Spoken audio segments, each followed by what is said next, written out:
Outbreak zombies, एक खूंखार कहानी। रात के अंधेरे में घना कोहरा हर तरफ फैला हुआ था। एक सुनसान गांव जिसका नाम था नागवन, वहां पिछले कई दिनों से अजीब घटनाएं हो रही थीं। गांव के लोग रहस्यमय तरीके से लापता हो रहे थे।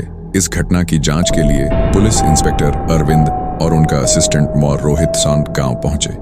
जैसे ही वे गांव के बाहरी इलाके में पहुंचे, उन्हें चारों तरफ खामोशी और सन्नाटा मिला। कहीं कोई जानवर तक नहीं दिख रहा था। इंस्पेक्टर ने महसूस किया कि हवा में एक अजीब सड़ी गली गंध थी। अरविंद और रोहित एक घर की ओर बढ़े जिसकी खिड़की टूटी हुई थी।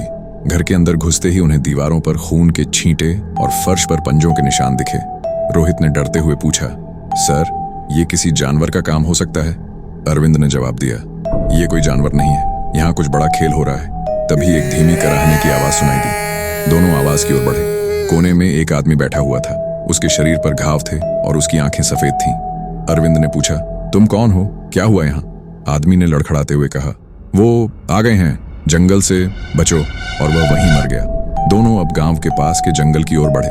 जैसे ही वे जंगल में घुसे, उन्होंने देखा कि जमीन पर खून के धब्बे और टूटे हुए पेड़ों के निशान थे। अचानक झाड़ियों से अजीब आवाजें आने लगीं। तभी झाड़ियों से 5 ज़ॉम्बीज बाहर निकले। उनके शरीर सड़े गले थे और उनकी चाल अजीब थी। रोहित घबरा कर चिल्लाया, सर, ये क्या है? अरविंद ने तुरंत अपनी पिस्तौल निकाली और गोलियां चलाईं, लेकिन ज़ॉम्बीज बिना रुके उनकी ओर बढ़ते रहे। जैसे तैसे दोनों भागते हुए एक पुरानी हवेली तक पहुंचे। हवेली के अंदर घुसते ही दरवाजा अपने आप बंद हो गया। चारों ओर अंधेरा था। तभी एक धीमी डरावनी आवाज गूंजी, तुम यहाँ क्यों आए हो? ये तुम्हारी कब्र बन जाएगी। अचानक हवेली की खिड़कियों से दर्जनों ज़ॉम्बीज अंदर आने लगे। अरविंद ने अपनी बंदूक से उनका सामना किया, लेकिन ज़ॉम्बीज की संख्या लगातार बढ़ रही थी। रोहित ने एक पुरानी दीवार के पीछे कुछ अजीब सा त्रिशूल देखा। उसने अरविंद से कहा, सर, ये त्रिशूल शायद इनसे लड़ने का हथियार हो सकता है। अरविंद ने त्रिशूल उठाया और जैसे ही उसने इसे जमीन पर मारा, एक तेज रोशनी फैली और सारे ज़ॉम्बीज चीखते हुए जलने लगे। लेकिन रोशनी के साथ एक आवाज भी आई, ये सिर्फ शुरुआत है, असली भय अभी बाकी है।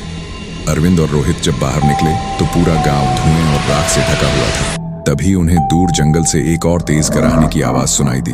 अरविंद ने कहा, हमें अभी और लड़ाई लड़नी है, ये खत्म नहीं हुआ। ऐसी और भूतिया डरावनी वीडियो देखने के लिए चैनल को सब्सक्राइब करें। इंस्टाग्राम, फेसबुक पर देख रहे हैं तो फॉलो करें।